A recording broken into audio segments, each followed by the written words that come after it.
every year I do this stupid thing where I start the year with like, these are the 52 books I'm gonna read. 52, $1 a year. It's a pointless thing. And I even went through this year for the benefit of my students, and I made this like PDF of like my schedule. I'm gonna read this and that, and that, I had all of these monthly themes.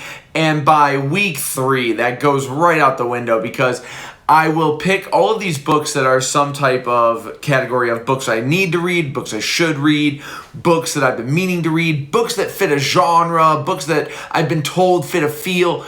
And not every book is for you. And so here's 4 books that I was really excited about, but then when I got into them, some of these books I downright hated. But here's 4 books that I was very disappointed with so far in 2026. The first one, which was the biggest disappointment, because I've been hearing about this for so long, is Between Two Fires by Christopher Buehlman, I believe it's called. This is a book. Now, I think Berserk is one of the greatest stories ever told, not only because of the story and the characters and the plot and the world building, but just because of the vibe and the feel. And it's very rare that I feel something like this, where as I said in a previous video, I love that in Berserk, demons are in this world. It is a demon-haunted world. They are walking around next to humans, and they are doing things with the humans, and they're affecting the future, they're affecting the past. They're creating relics and tomes that do things, and humans have to survive in this world that the demons own, but not outright, and I've always been trying to find something like this, because so many times I will find a book, people will say, oh, you ought to read this book, and I'm like, okay, well, this is really just about a guy fighting a demon, or a guy fighting a devil, or a ghost or something, or it's about a wink wink, and at the end it's all revealed to be a Scooby-Doo plot or something. Between Two Fires is a lot of times linked. If you like Berserk, you need to read Between Two Fires. And this was a book that I tried to read this a year ago, and I didn't really like it. And this year, I was like, you know what? Let's give it another go. So I picked it up. I reread it from page 1. And once again, I plowed through this, and I just don't like this book. There are these moments where you can feel that demon-haunted world coming through, and then the status quo just resets over and over. So it's about these 3 characters: a knight, a priest, or a monk, and a woman. That's who she is. And they're walking around France in the middle of the plague, and there's all of these hints that the plague is some type of, demonic force unleashed on Earth. And there's these moments. I remember there's a moment, I'm pretty sure it's at the end of section 1, where these statues turn to the other statues, and they talk about the fate of these 3 travelers. And that is the best section, the best 4 pages of the entire book. And throughout the book, there's these moments where the demons reveal themselves as being in control of this world. And then the characters just keep on walking around doing kind of nothing. It's a lot of nothing happening. And, there's this vulgarity of the characters that is used to show, even though it's set in, I don't know, the year 1200 or something, it's a more religious-based world than what we have now, but not really, because these 3 characters are non-religious characters. The woman, Delphi, I believe her name is, she's religious, and she's the most interesting character of the 3. The knight is completely flat, completely boring, completely, he's kind of a drunk who's lost his way, and he's just kind of like this, at any moment he can be a badass who can fight off marauders and thieves, and then at the next he can just be this kind of shell of a man who can't even find his own faith to get up in the morning. And then the priest is just kind of there for the ride. And, every 80 pages, it felt like it does a cycle where they're walking, they're doing nothing, they meet somebody who takes them to some type of action set, something crazy happens that you think will change the status quo of the book, and then it just resets. And the final 80 pages where it does build up and it does do something is fine. But this book left me with blue balls, completely. And I was very disappointed. And I'm really shocked it's got as much hype as it does. But I did not like it. And that leads me to The Parable of the Sower by Octavia Butler. Probably the most, in the age of Trump, this is the most whoa, this is a documentary, bro, like type of book. I don't mean to insult Octavia Butler or the book. If you like it, that's great. I just found it very dull and boring, and everything that people say is in the book is not in the book.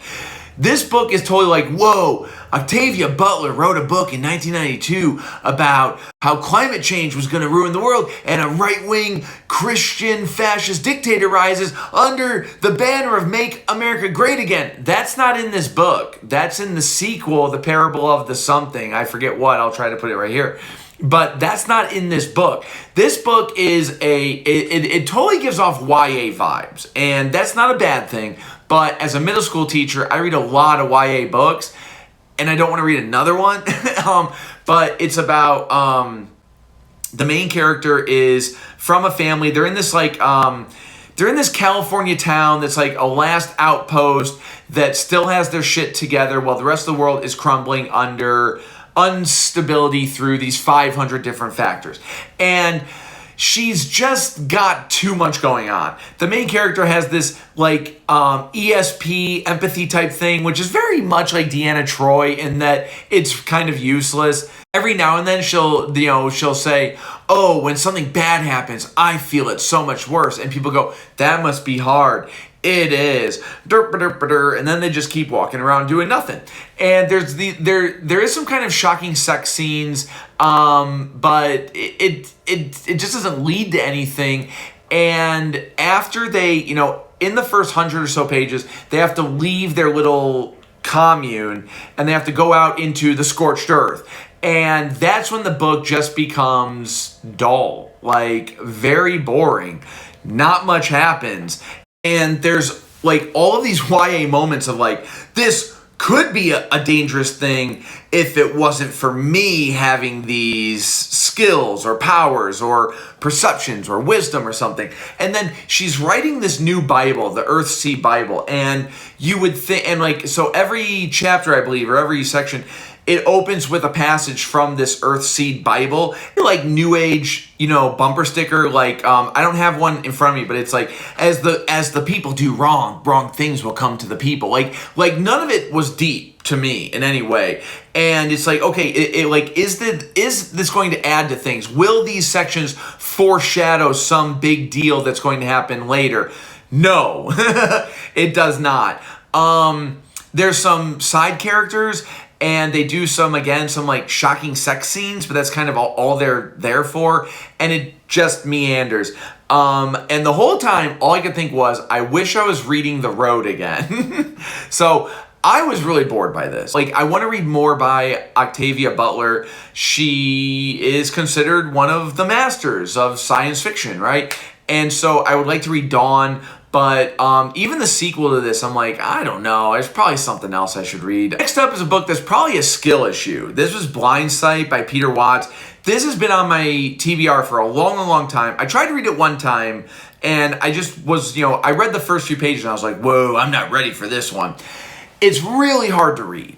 It is all of these big concepts about a spaceship going out into the outer parts of the solar system. And everybody on the ship has some weird big science fiction idea behind them. So one guy is a vampire, but and this is where the hook of it is. Whenever people sell it to you, it's always like omnipotent vampire in space. So the vampire, even though they call him a vampire and he reacts like a vampire, he's not a classic vampire. He's this genetically modified being of some sort. And it's kind of like a Dr. Manhattan thing where he processes everything on such a higher level that he sees humans as kind of in the way in a lot of ways.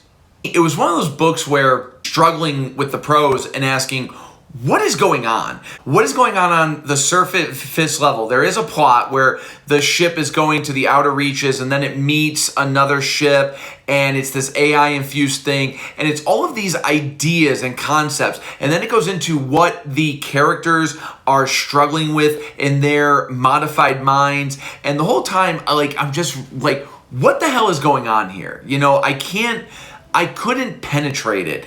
And that's a me issue. But, I would look at it and I would just go, I just read The Devil All the Time. And that was literally me going like, leave me alone. I gotta read this. I gotta read this. And this was a book where it would stare at me and I would say, fuck, I would rather be doing anything but reading this book. Not my style, but maybe that's me. The last one would be The Enchanters by James Ellroy.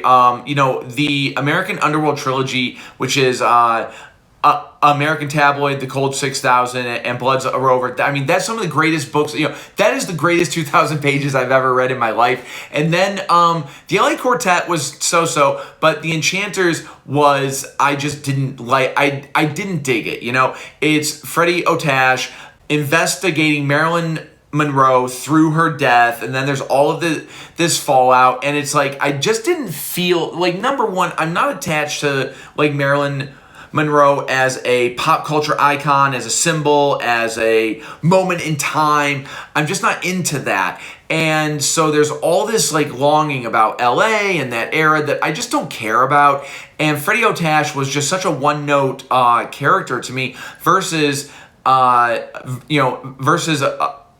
Tabloid, where you had like so many characters that there were so much more interesting and that had wider arcs, and that there was always a danger that they would be killed, because they were. Throughout those 3 books, there are so many main characters that are here for 400 pages and then die, or 1,500 pages and then die, or they're introduced in the middle, and there's so much danger, and you never know what's going to happen. But with the Enchanters, at no point did I think Freddie was going to die, at no point. So anytime there's danger, I just didn't really care, and on with that James Ellroy punchy style, and maybe I'm just kind of bored of it. Maybe it ran its course for me. I will read Red Scare when it comes out in June. And the South Park creators, Trey Parker and Matt Stone, they said when you write stories, one thing you need to avoid is you can't have it be a video game where a main character is just going around activating cutscenes. And that's what this felt like. Like, the story wasn't driving forward. He wasn't finding clues that uncovered big things. It was other people coming to him and saying, hey, you got to join the Hat Squad. Hey, you got to do this. You got to do that.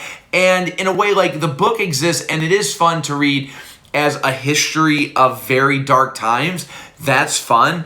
But Freddie Otash was not interesting, and the plot just kind of went nowhere, and it was very disappointing. So please tell me how I'm wrong in the comments. Please tell me what books you want me to review. I'll leave my page bound, because screw Amazon and don't use Goodreads. I'll leave my page bound profile down there in the box or whatever.